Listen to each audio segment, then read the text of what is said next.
city's total population. The Nazi authorities created a ghetto, sealed it, and tightened controls over its residents. Every month, thousands died from starvation and diseases caused by overcrowding and lack of sanitation. Meanwhile, further thousands from all over Poland were crammed into the Warsaw Ghetto. Ultimately, some 450,000 Jews were crammed into an area smaller than downtown Winnipeg.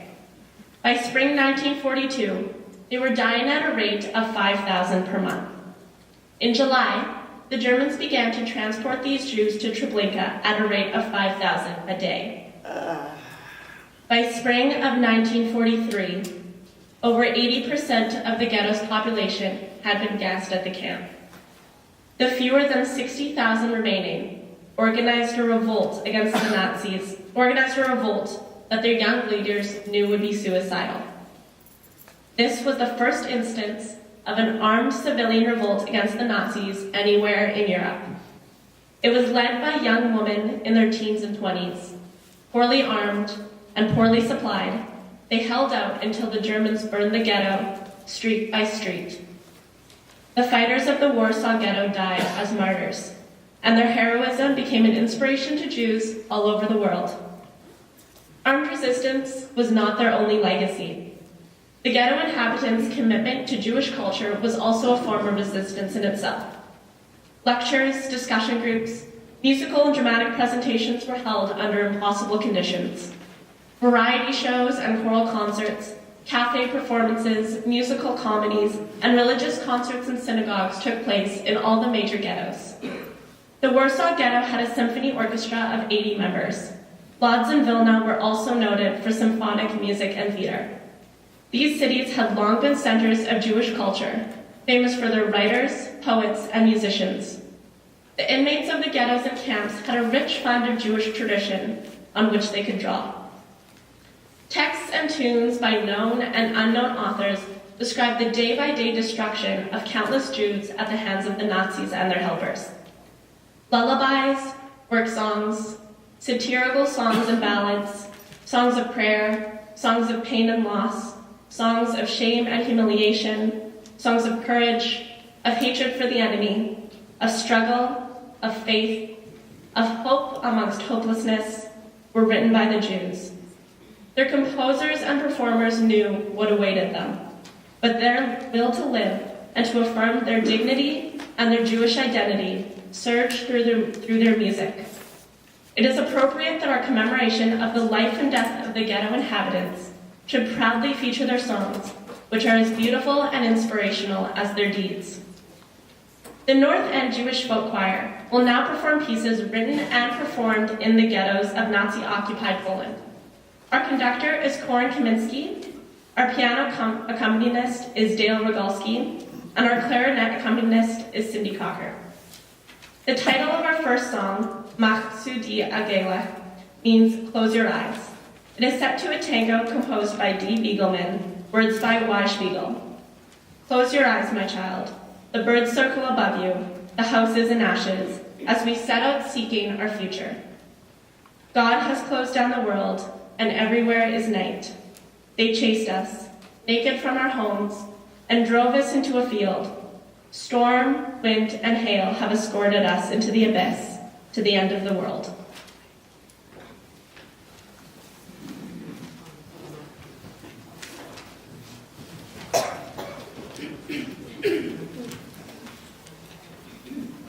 Oh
This next beloved lullaby was written in the Vilna Ghetto by Leah Rudinsky.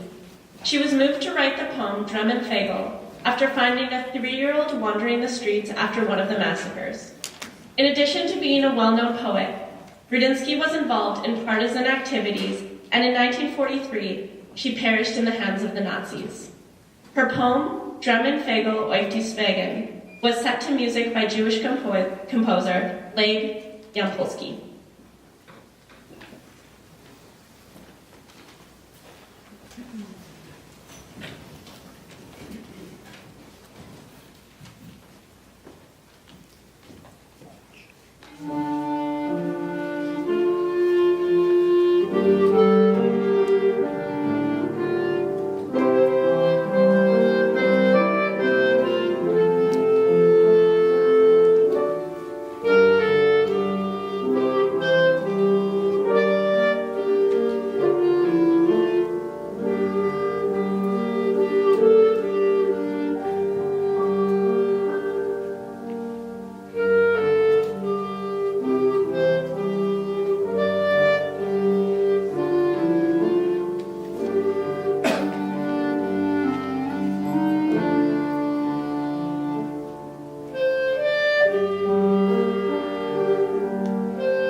As part of this evening's commemoration, we'll be calling on individuals, survivors, and students to light candles dedicated to the memory of the Holocaust martyrs and the ideals for which they are remembered.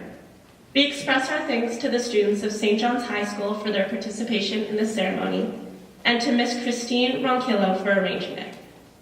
We now call upon Cecile Rosner and May Lambert to come forward and light the first candle, which we dedicate to the memory of the ghetto martyrs who created music that continues to inspire generations with the values and ideals for which these heroes lived and died.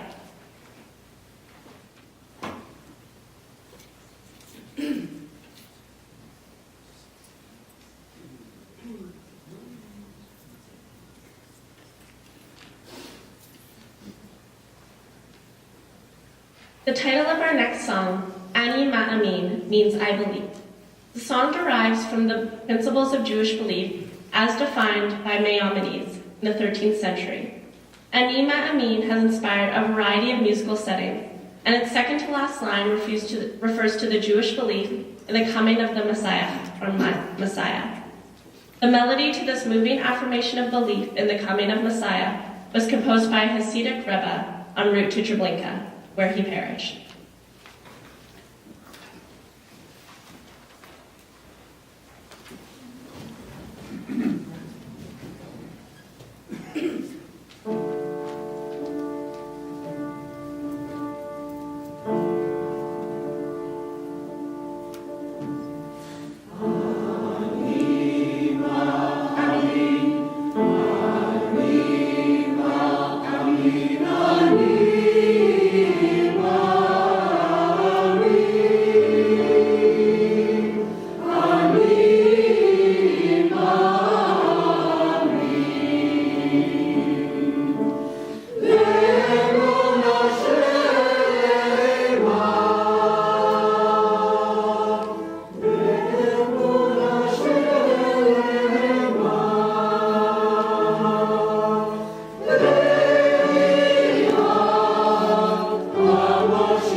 I now call upon David Peltz and Leo Liebrecht to light our second candle, which we dedicate to the memory of the thousands of Jewish towns and communities throughout Eastern Europe which no longer exist.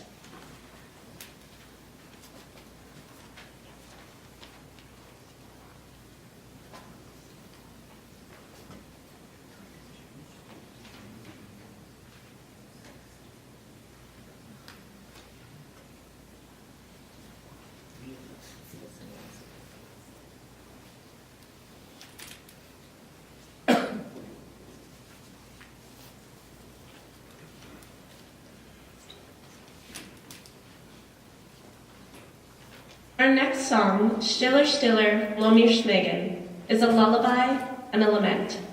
The melody was composed by Alec Volvinsky, the 11-year-old winner of a talent contest in Vilna. First performed in April 1943, it was performed at the final concert before the ghetto's liquidation a few months later. Stiller Stiller became one of the best-loved songs of the Vilna ghetto. The lyrics, by Shmerk Kazarginsky, refer to the killings at the death pits of Ponary, a forest near Vilna. A mother sings to her song, pleading that he not cry at the disappearance of their father, because their enemies would never understand. With the coming of spring, her son is also sent to death.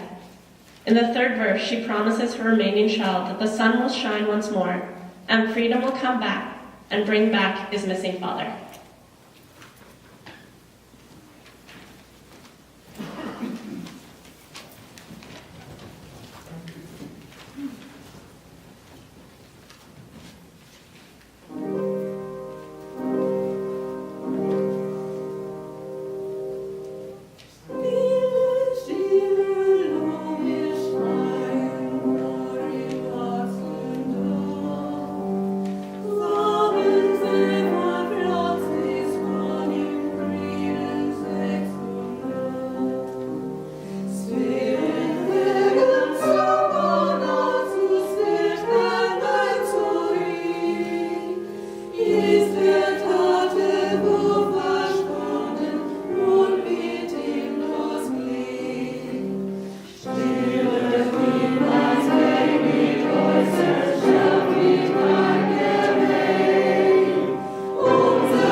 Gail Finkel and Ashley McTavish to light the third candle, which we dedicate in memory of the thousands who were murdered at the Pont Erie Massacre.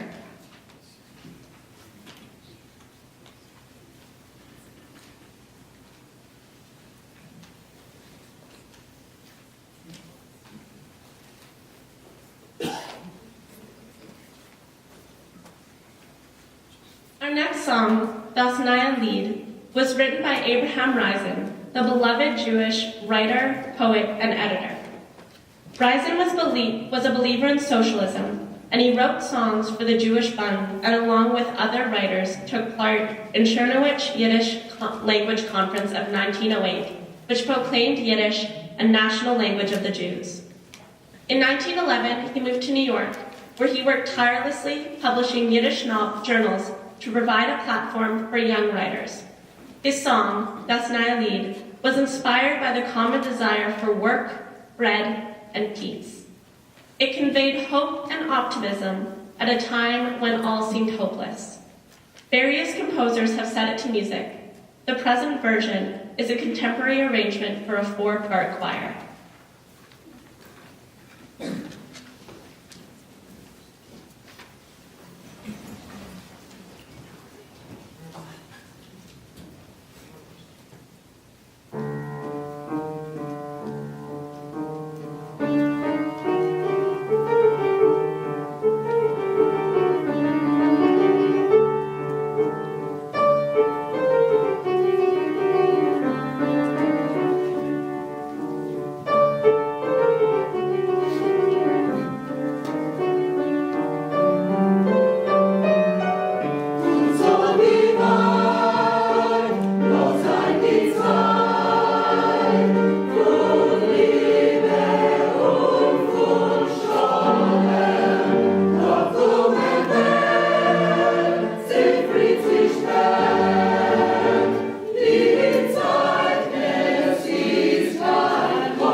We now call upon Ben Batter and Mallory Thomas Rudolph to come forward and light our 4th candle, which we dedicate to the 1,000 of Jewish partisans who fought and died and survived in the forests, heroically defying their murderers.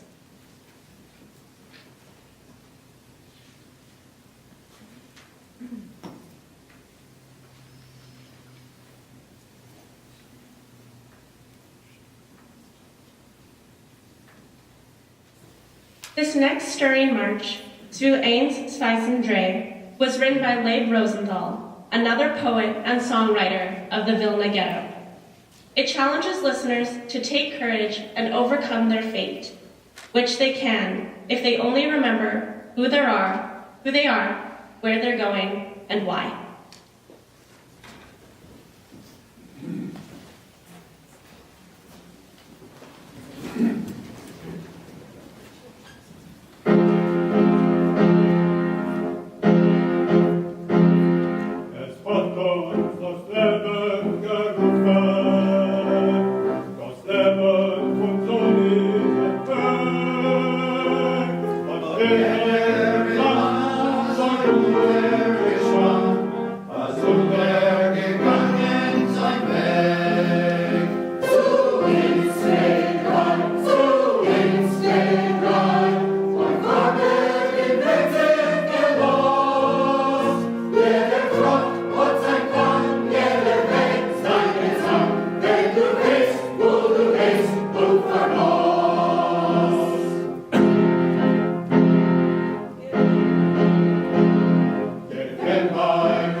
We now call on Tammy Hansman and Luba Dimmerman to come forward and light the fifth candle, which we dedicate to the survivors who did live to see freedom and who worked to make a better world.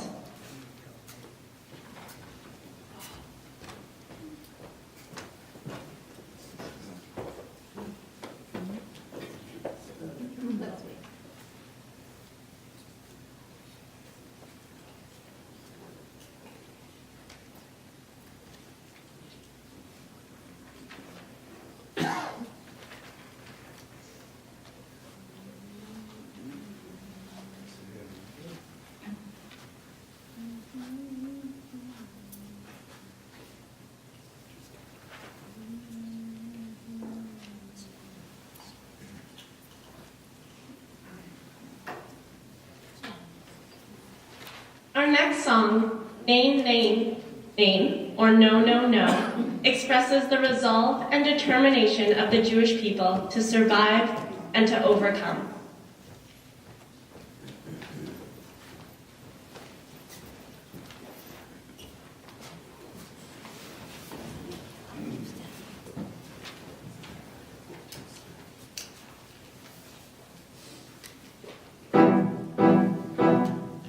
Nain,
We now call on Sarah Bernatsky and Devin Sewell to come forward and light the sixth candle, which we dedicate to those who did not live to see a better day.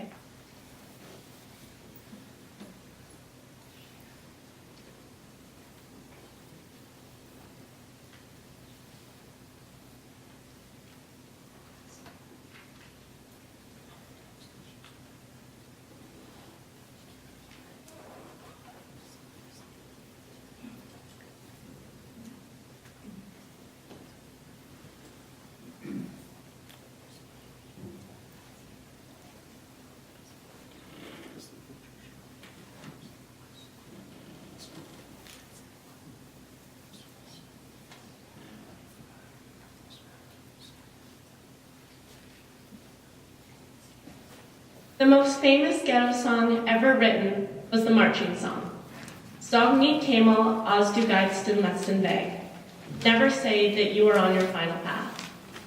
The words were written by Hirsch Glick, and after his execution, they were set to a tune written much earlier by a Soviet Jewish composer about the Russian Civil War. Zog niet kemel became a sort of official anthem of the Jewish partisan brigades. By the war's end, it was being sung by Yiddish-speaking Jews everywhere. Soon, it was translated into Hebrew, Polish, Russian, Spanish, Romanian, Dutch, and English. It is a tradition to conclude this first portion of our service with the singing of this beloved hymn of Jewish resistance and hope. We invite everyone to rise and join us in singing Zog niet kemel.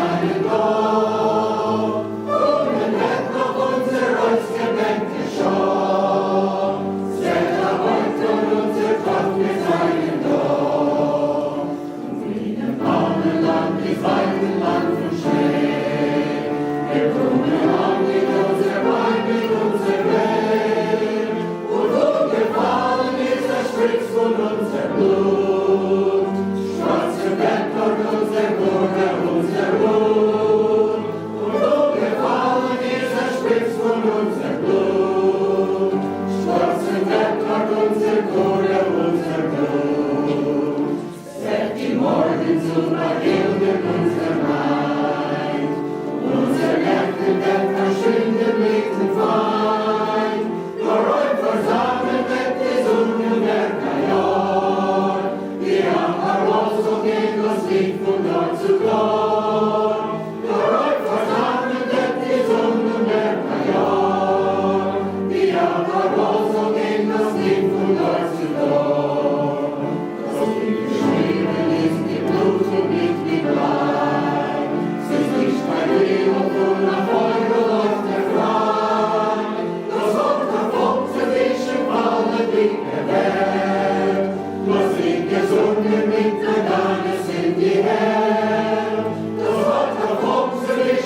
professor of history at the University of Manitoba.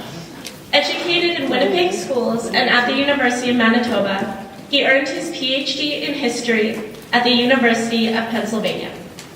Dr. Steinman returned to Winnipeg to join the University of Manitoba History Department, where he taught German history, the history of fascism, and the history of historical writing. In 1986, he introduced the university's first course on the history of anti-Semitism and the Holocaust. His book on that subject is titled Paths to Genocide: Anti-Semitism in Western History.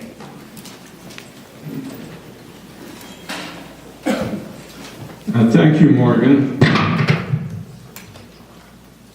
The title of my topic is The Holocaust, Anti-Semitism, and Jewish Identity, Challenges in Changing Perceptions. The topic was inspired by a forum that the UJPO, United Jewish People's Order, held several weeks ago on the subject of the identity of secular Jews. And it struck me in that discussion that there were so many different definitions of Jewish identity that were put forward that it was very difficult to make a generalization. Now, I make that particular remark both as a caveat and a disclaimer, and that is that whatever I say in this paper is in part hypothetical, and I do a little bit of speculation, and I leave it to you to draw whatever conclusions you wish. Now, normally at the end of these presentations, because of the nature of the event, there is no discussion or questions. However, I certainly don't mean that to imply that my paper is questionable. And those of you who have my email address, and anybody who wants it can obtain it and send to me any questions or comments that you would like to share. The Holocaust is perhaps the single most written about event in history, and certainly the best documented. Books, articles, films, and other programs continue to be produced in record numbers. Many scholars no longer regard the Holocaust as the singular event that Jews believe it was. Academic research no longer places the Holocaust outside or above history, and therefore so unique that it cannot be compared to any other event. The term Holocaust itself did not become the accepted word for the destruction of European Jewry until the 1960s, but thereafter it moved to the center of Jewish awareness. With increasing intermarriage and the decline of Jewish religious and cultural observance, for many Jews, the Holocaust, together with Israel and anti-Semitism, came to define what it meant to be Jewish. Meanwhile, much academic research rejected both the uniqueness of the Holocaust and the idea that anti-Semitism was its most important cause. The Holocaust has been merged with genocide studies in general, which sees the murder of the Jews as one of many other instances of genocide that occurred at various times in history and in our own day. The list of its supposed causes continues to grow, with some scholars arguing that some of the most important causes had little to do with hating Jews. Adolf Eichmann, one of the chief architects of the Holocaust, was a bureaucrat, we are told, an administrator with no unusual antipathies, motivated primarily by the desire for excellence. Such bureaucrats led us to focus on bureaucracy as a cause of the Holocaust, and because bureaucracy, divorced from ethical constraint, had become a central dynamic of modern civilization, we got the notion that modernity itself had caused the Holocaust. Other researchers assigned a similar role to science, technology, medicine, and other aspects of modernity. In these disciplines, science trumped ethics. Their practitioners were driven solely by career interest and logic. They had few qualms about taking advantage of the new opportunities opening up in the growing Nazi Empire. Scholars have focused on the geographic and political environment of this empire. Scholars have also focused on the geographic and political environment of this empire conquered by the Germans in Eastern Europe, where most of Europe's Jews lived. What they saw was a complex configuration of often overlapping and competing offices, agencies, and departments tasked with carrying out Germany's conquest and colonization of lands with diverse populations and resources. A master plan for the East was drawn up. Its implementation required the removal, resettlement, or killing of populations and the reallocation of their food and other resources to maintain the German military, administrative, and security forces. Can the sound come down just a little bit? Okay, I'll move it away a bit.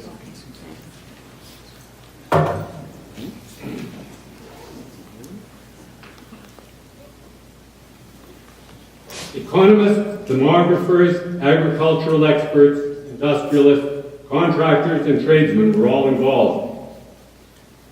The various offices and agencies often conflicted and overlapped, which made it difficult for scholars to determine from their records which office or individual authorized or carried out any given policy or action.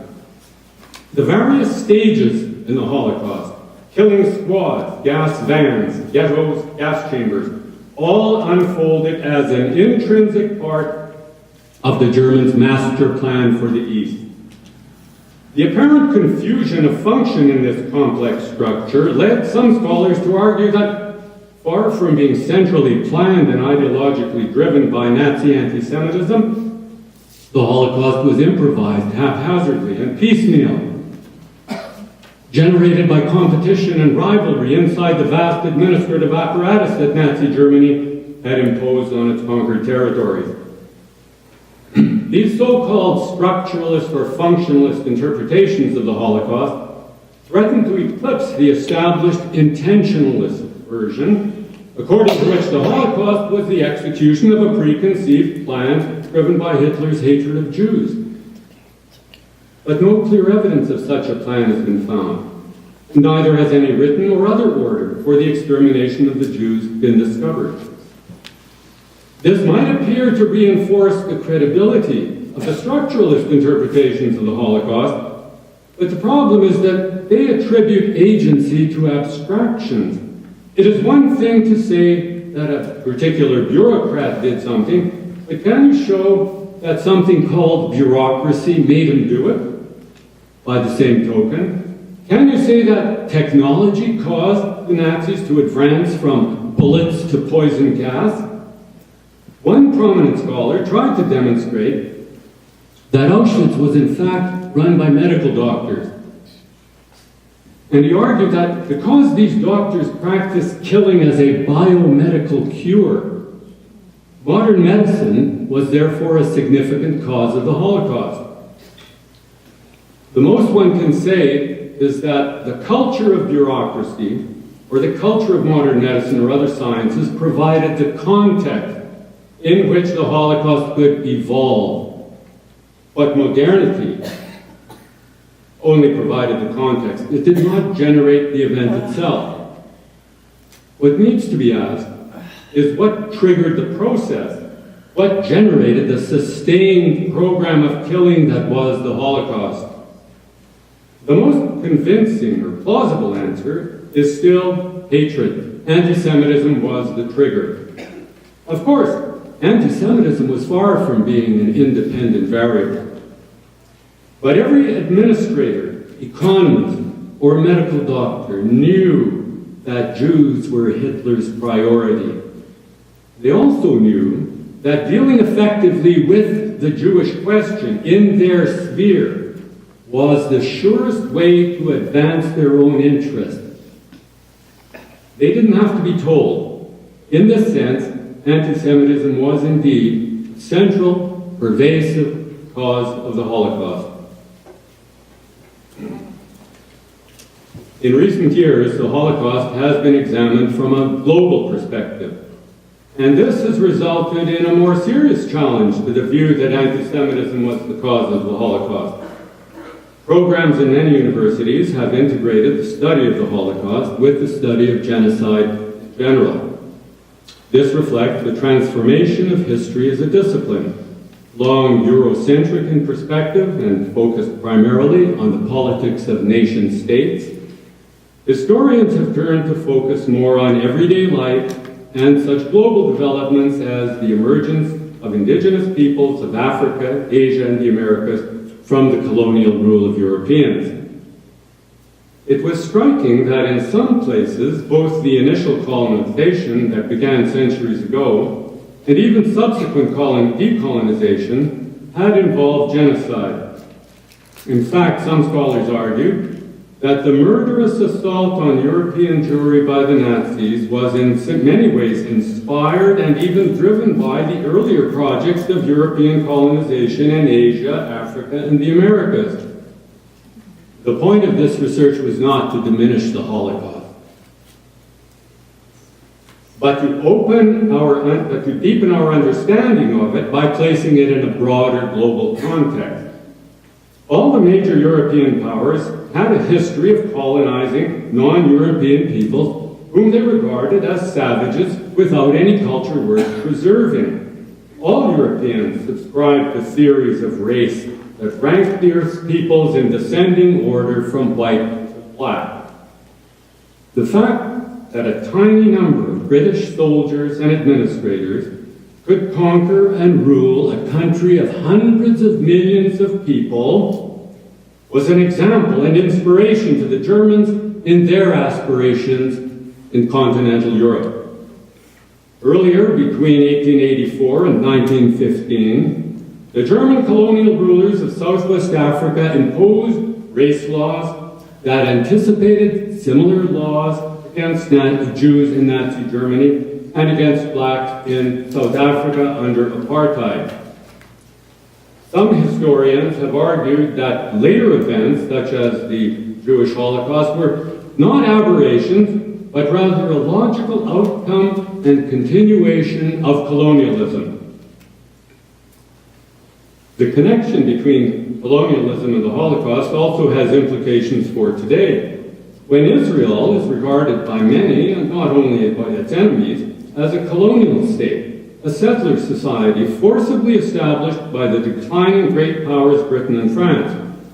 In this view, opposition to Israel and its Zionist ideology is not anti-Semitism, but justifiable opposition to colonial oppression, from which most of the world's indigenous populations have been freed and for which they have received apologies. To what extent anti-Zionism is driven by or becomes anti-Semitism is difficult to assess, but the connection between them is rarely clear, and its complexity has made the usefulness of the term anti-Semitism doubtful. Primarily, though not wholly because of the Middle East, Jew hatred is no longer rooted solely in the culture of Christian Europe.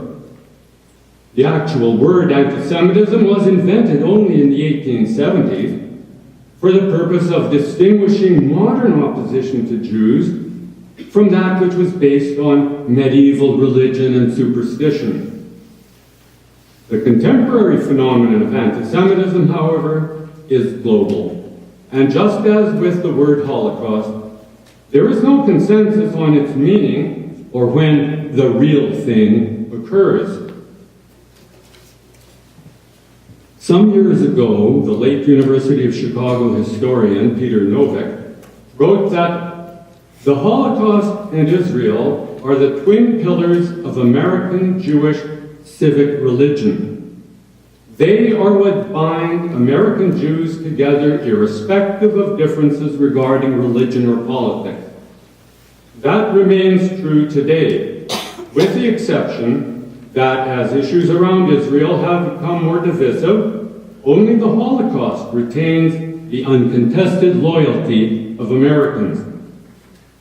The expression, "there's no business like Shoah business," is a tribute to the Holocaust's unfailing fundraising potential.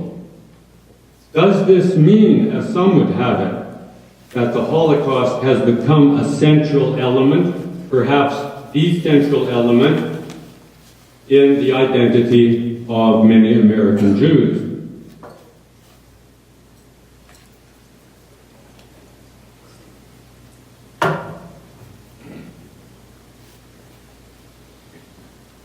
With the decline of religious observance and the rise of cultural illiteracy, there indeed seemed little left beyond the Holocaust and the state of Israel to guard against its repetition. It was not always like this. For 2 decades after World War II, the mass murder of European Jewry did not have a name. The voiceovers in the grisly atrocity footage rarely mentioned Jews, who were merged with the other victims of Nazi barbarism and named only by nationality. The Nazi defendants at Nuremberg were charged with war crimes, not with crimes against the Jewish people. Survivors in the DP camps were just DPs. When they got to Palestine, they were scorned for having gone to this slaughter like sheep, instead of having left in time to come and build the Jewish homeland. In Israel, survivors of Auschwitz wore long sleeves to hide their tattoos, or had them removed surgically. They were regarded as badges of shame, not honor. Although it is often said that survivors were too traumatized to speak, the truth is that few wanted to hear them. So in Israel, America, or Canada, they kept quiet and kept to themselves. Only much later would they be drawn out and accorded the title of survivor and elevated to what Novak calls secular sainthood. It is no disrespect to point out that the most respected accounts of Auschwitz tell us that survival was due not to character, but to cleverness, physical strength, and luck. Morality was irrelevant to survival. Prior to the Eichmann trial, 1961, there had been no international pressure to accord specifically Jewish suffering any recognition. The Cold War was on. The Soviet Union was now the enemy. Communism eclipsed any serious concern with Nazism, its victims, or its vestiges. All effort went into building a new Germany, America's democratic ally. The Jewish issue had to be sidetracked. Only with the capture of Eichmann and his trial in Jerusalem was the word Holocaust attached to the murder of European Jewry as a distinct entity, and only then did survivors gain their status as its indispensable witnesses. Thereafter, the Holocaust was regularly invoked in American Jewry's struggles on behalf of the embattled fledgling state of Israel, whose success in the 1967 war solidified the closeness American Jews felt with their ancient homeland.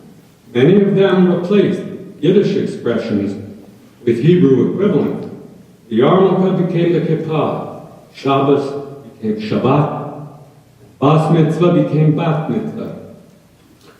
Jews as military heroes offered a far more attractive focus for Jewish identity than did the stooped, shuffling inhabitants of the shtetl, of whom most Americans remained ignorant or informed only by the saccharine sentimentalities of Fiddler on the Roof. After the Yom Kippur War in 1973 shattered the myth of Israeli invincibility and launched the specter of a renewed Holocaust, there was talk of a growing new anti-Semitism in America. And this, despite the fact that Jews had gained acceptance at the very highest levels of society, and surveys showed that anti-Semitism had declined to near insignificance. But the remarks of a few black leaders and flamboyant demagogues like Louis Farrakhan caused serious concern. Mayor Kahane founded his Jewish Defense League, and his party gained increasing numbers. In Israel, the pop song at the top of the charts was, "The whole world is against us." In the U.S., novelist Cynthia Ozick wrote, "All the world wants Jews dead." The plight of Jews in the Soviet Union and the publicity given to prominent refuseniks like Anatoly Sharansky broadcast the message that Israel was still the only safe haven for the world's Jews.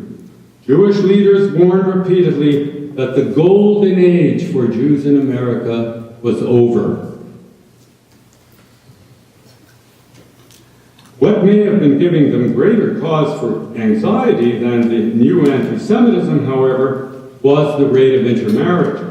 Well over 50% of Jews were marrying out. Less than a quarter of those remained even nominally Jewish. Fewer still were giving their children any kind of Jewish education.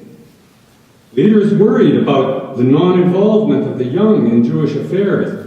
This thinning of Jewish identity, as they called it, was a consequence of insufficient awareness of the Holocaust, which should have been seared into their memory. The solution was education. Holocaust courses and programs were mounted in colleges and universities and drew unexpectedly large enrollment. Holocaust memorials and museums were planned, with the greatest of them all to be situated on the Mall in Washington, D.C. This was all a far cry from the late 1940s, when attempts by survivors to have a monument to Europe's murdered Jews erected on New York's Riverside Drive were blocked by Jewish leaders. The most common objection: why publicize our weakness and the fact that the world wanted us dead? But things had changed since the 1940s.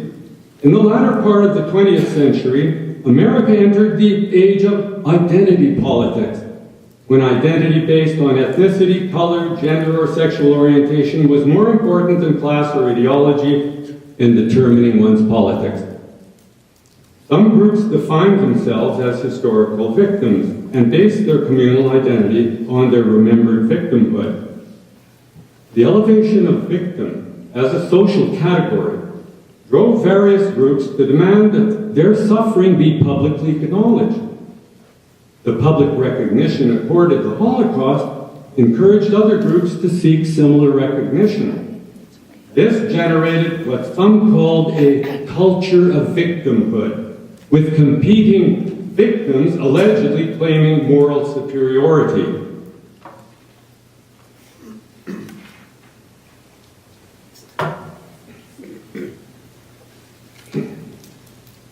What members of many of the older ethnic groups have in common is their loss of touch with their ancestral languages, religious beliefs, customs, stories, and histories. These fade further away with each generation, leaving only a vague feeling of identity, but nothing concrete with which to identify. While some rediscover the religion of their ancestors or adapt it to a secular age, others find the appeal of a shared victimhood more appealing and less demanding. For Jews, the heritage of the Holocaust may be a way to express their connection to Jewish heritage in general. Support of Israel still has great attraction for many, but this depends on accepting Zionist claims about the founding of the State of Israel and its connection to the Holocaust. And as these claims came under increasing scrutiny, the Holocaust, as an event beyond history, offered a symbol of greater moral clarity. More important than moral clarity was perhaps marketability. Perhaps the major reason for the Holocaust becoming the focus of identity for young Jews was its market appeal. Like so much else that made American culture globally attractive, the Holocaust is sensational, and it appeals to basic emotions and contrary impulses, and it immerses us painlessly in unimaginable horror. Schindler's List, the movie, has been called the ultimate feel-good film. No other event or aspect of Jewish history has occasioned as much interfaith dialogue as the Holocaust. Its museums and memorials are advertised as the natural site for interfaith services. The Holocaust Museum in Washington, D.C. has been termed the official address of American Jewry. At its official opening, President Clinton stated that in dedicating this museum, we bind one of the darkest lessons of history to the hopeful soul of America. Jewish Americans could now blend their Holocaust identity with their American souls. And the President added what he knew many of his listeners already believed, namely, that the Holocaust had made certain the long overdue creation of the State of Israel. Keeping the Holocaust centered in American Jewish awareness hinges on maintaining its connection with the Zionist narrative of the creation of the State of Israel. In that narrative of the 30s and 40s, the Jews killed by the Nazis had just been stopping in Europe in the middle of their journey to Palestine. The Holocaust Museum Yad Vashem in Jerusalem reinforces this by concluding its main exhibit with a huge picture of a boat carrying illegal immigrants to Palestine. The State of Israel thus presents itself as the culmination of an unfinished journey, its foundation laid by the millions who were murdered in Europe. But we know that many of the doomed Jews did not see their life in Europe as a journey. Nor did they think of the diaspora as a temporary state. They wanted to be accepted and allowed to live where they were or to go to America. From the launching of plans to build the U.S. Holocaust Memorial Museum until well after its opening 15 years later, in 1993, controversy over content threatened to derail the project. Scholars challenged the assumed uniqueness of the Holocaust. Board members resigned. Proponents of uniqueness insisted that they were not claiming that Jewish suffering was worse than that of any other persecuted people.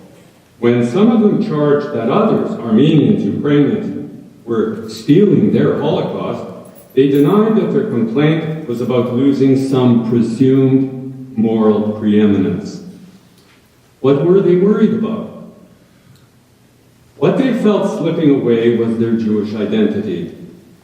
According to the preeminent scholar of Judaism, Jacob Nussner, all the talk about uniqueness comes down to why the Holocaust was worse than what the Armenians went through. He found it intellectually vulgar and even grotesque to be arguing with other ethnic groups that our Holocaust was worse than theirs. If you know who you are, Nussner wrote, you don't have to make statements like that. Is it possible that many Jews don't know who they are except insofar as they have a unique victim identity? One can tour the sites of death camps and learn the details of their operation and come away knowing nothing about the life of Polish Jewry. Critics have charged the March of the Living for not exposing its participants to the richness of the Jewish world that the Nazis extinguished. A Jewish identity based on catastrophe is a Jewish identity owed to anti-Semitism. But Jews were not committed to their continuity merely because there were those who wanted to annihilate them. They had created something that was, on its own terms, worth continuing and recreating. In the last decades of the 20th century, the Holocaust moved from the margins to the center of how American Jews understand themselves and how they represent themselves to others. Has this Holocaust-centered identity been shaken, destabilized by the absorption of the Holocaust into genocide studies, and by the downgrading of anti-Semitism as its cause? That's hard to say. There is always a lag between academic discourse on any topic and what prevails in the general culture. The continued merging of the Holocaust with genocide studies is bound to have some effect, even though it continues to be resisted by some scholars, as well as by large segments of the Jewish public. It should also be noted that there are Jewish scholars as well as layfolk who promote the merger with genocide studies because this universalizing of the Holocaust really elevates its significance. In any case, there's no way of telling how many Jews ground their identity in the Holocaust, and it would be presumptuous to guess. Whatever the number, there remains an overriding factor. Times have changed since identity was in it.